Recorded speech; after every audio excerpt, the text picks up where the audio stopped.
சிவகங்கை மாவட்டம் மானாமதுரையை அடுத்துள்ள உடைகுளம் பகுதியைச் சேர்ந்த மஞ்சுளா என்பவர் போலீசாரிடம் அளித்துள்ள புகாரில் பொறியியல் பட்டதாரியான தான் சேலம் மாவட்டம் கடம்பூரை சேர்ந்த வெங்கடேஸ்வரன் என்பவருடன் முகநூலில் நட்பாகி காதலித்ததாக கூறியுள்ளார்.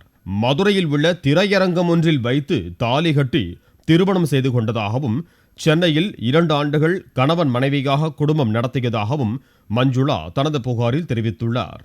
பின்னர் வெங்கடேஸ்வரன் தம்மை ஏமாற்றிவிட்டு தலைமறைவாகிவிட்டதாகவும் கணவரை தேடி சென்றபோது அவரது தாயார் அகிலா மற்றும் உறவினர்கள் மிரட்டியதாகவும் பாதிக்கப்பட்ட பெண் அளித்துள்ள மனுவில் கூறியுள்ளார். நான் வெங்கடேஸ்வரன்றவங்கள பாரத் யூனிவர்சிட்டியில் படித்த வெங்கடேஸ்வரன்றவங்கள ஃபேஸ்புக் மூலமாக தெரிஞ்சு லவ் பண்ணிட்டு இருந்தோம்.